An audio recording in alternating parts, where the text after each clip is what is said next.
Hi, I'm Jeff, and you're here. Before we get started, Black Lives Do Have and Will Always Matter. There will be links in the description for you to check out. And just remember, it is our responsibility to protect Black women every single day. Happy New Year, y'all. Finally, 2020 is over. 2021 is here. And where we going to be at? Where the money resides, where the money resides, where the money resides, where the money resides, period. So, this is the first TBR of the year. And in honor of it being the best season of the year, cap season, gang gang, I will be doing a different type of TBR for y'all. So earlier this month, girl, is only the second. So early last month, I picked 11 books that I really want to read. So basically I wrapped them all, and in honor of my birthday month, January 5th, period, I figured that I should just unwrap these little bitty gifts to myself. You know? That's what we finna do. With that, let's go.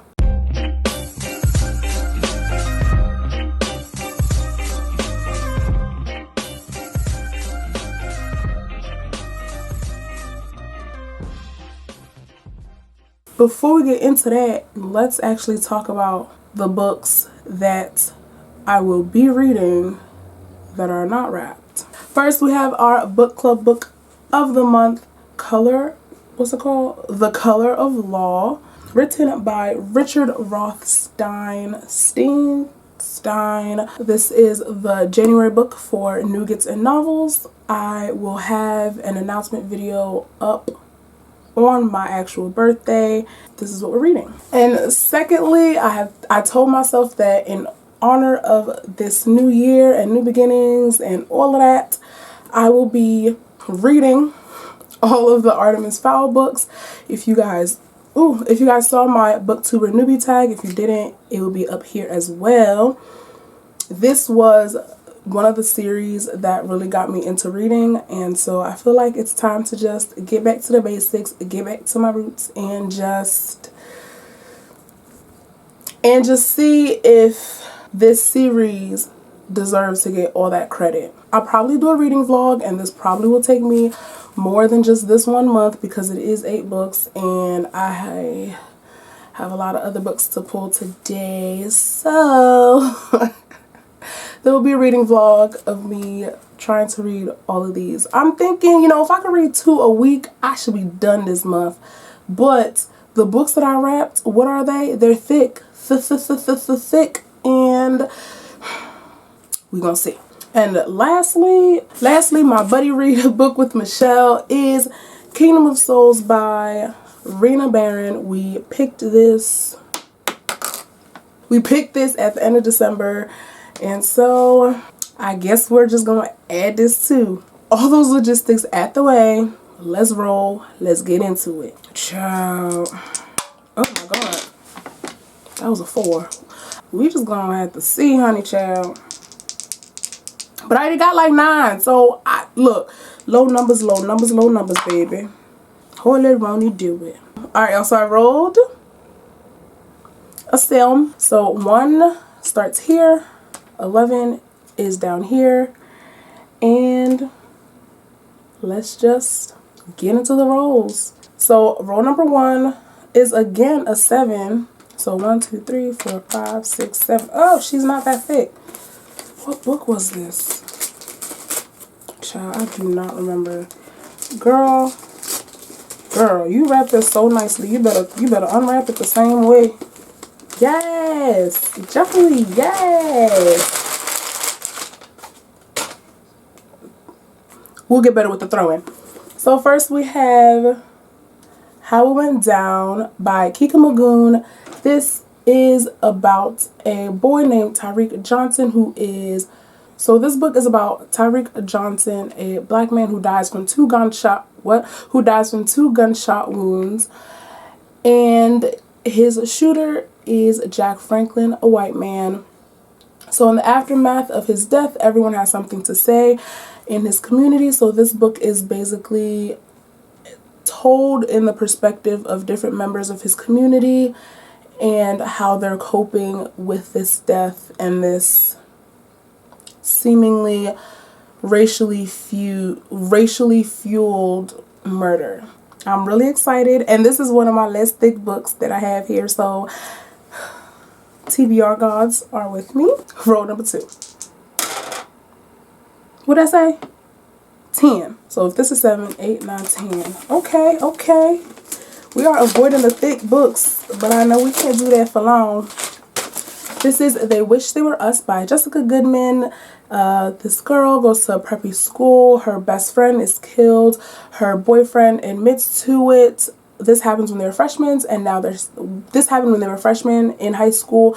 Now they're seniors, and you know, she's like the alpha girl, and now she's getting text messages saying that the boyfriend who admitted to killing her best friend is actually innocent. And this is giving me, and so now she has to like reinvestigate everything, and child, we're just gonna have to see. But this, y'all already know this was an anticipated read for me. Number 3. What'd I say? 11? Number 3 is an 11, so that's this one. Okay. It's like Christmas all over again. Next, we have The Inheritance Game by Jennifer Lynn Barnes. This is about this young girl. Well, she's not young.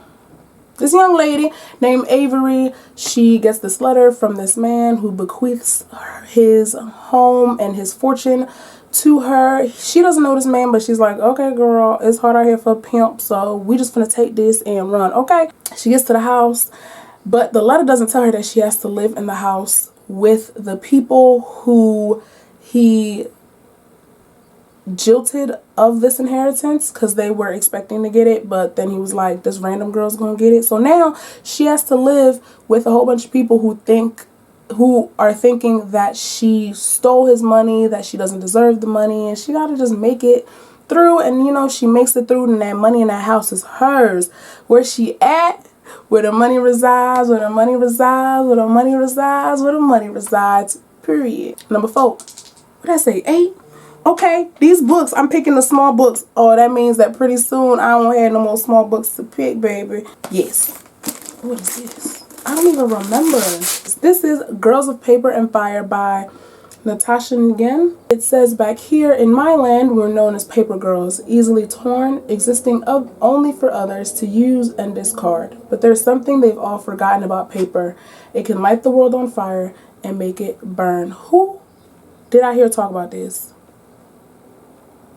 Jesse over at Bow Ties and Books, and I'm pretty sure they loved it. So if they love it, I'ma love it, and that's just that. Number 5. 3. Oh Lord, we're getting a little thick over here. Next we have Fable by Adrienne Young. Welcome to a world made dangerous by the sea and by those who wish to profit from it, where a young girl must find her place and her family while trying to survive in a world built for men. So 17-year-old Fable is the daughter of the most powerful trader in the Narrows, and so I guess he's like a pirate type thing. Her mom drowned, unfortunately, rest in peace to her, and her father abandons her on an island filled with thieves and a little bit of food. So she has to keep to herself, learn to trust no one, and she has to find her father, and it's giving me very much the Grace Year, but like on the water. But she's alone. She's not with any like other girls or women. She's the only woman with a whole bunch of men. But that's what this is giving me. When I first unwrapped it, I was like, why did I wrap this? I forgot I had it. I picked it because I forgot I had it, and I was like, girl, you're gonna have to read this eventually. So I'm a 6. 5. Oh Jesus, that's this one. This is one of the biggest books I got. Jeez, what is this? I don't even remember, bro. That's the gag. I'm excited, but I'm also like super nervous. This is To Sleep in a Sea of Stars by Christopher Paolini. This is a sci-fi thriller.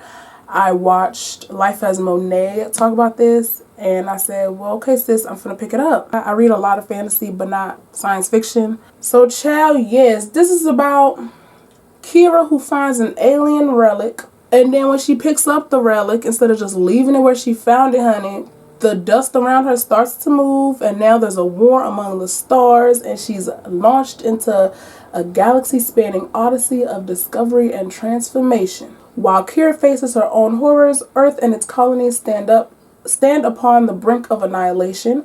Now Kira might be humanity's greatest and final hope. So yes, I'm excited. She's just real thick, but I did it to myself. Last but not least, number 7. 9. That's this one. 7. Oh, she's small. What was this? Oh, yay! Some Octavia Butler for the girls. We have Parable of the Sower. When I was in college, my advisor / professor for all of my upper level classes, she made it a point for us to know about Octavia Butler and actually to know about Black writers in general, like writers who are outside of the canon and what is, like considered the standard for literature. And Octavia Butler was somebody she always talked about, so I said, let me pick it up. So this, I'm going to read y'all the back. When global climate change and economic crises leads to social chaos in the early 2020s, sounds familiar, California becomes full of dangers, from pervasive water shortage to masses of vagabonds who will do anything to live to see another day. 15-year-old Laura Olamina lives inside a gated community with her preacher father, family, and neighbors, sheltered from the surrounding anarchy. In a society where any vulnerability is a risk, she suffers from hyperempathy, a debilitating sensitivity to others' emotions. Precocious and clear-eyed, Lauren must make her voice heard in order to protect her loved ones from the imminent disasters her small community stubbornly ignores. But what begins as a fight for survival soon leads to something much more, the birth of a new faith and a startling vision of human destiny. I'm going to leave these as my punishment books if I don't complete my TBR this month, because I really do have to get it together. I'm not sure how my punishments are going to work, but this year I'm definitely implementing some literary punishments to, light a fire up under me so I can actually get these books read. Okay, let me move this out the way so I can do my outro. All right, y'all, that's all I have for you for today. Don't forget to like, comment, and subscribe. I have to go because I have more books to read. But as always, I will see you seeing me in the next one. Bye.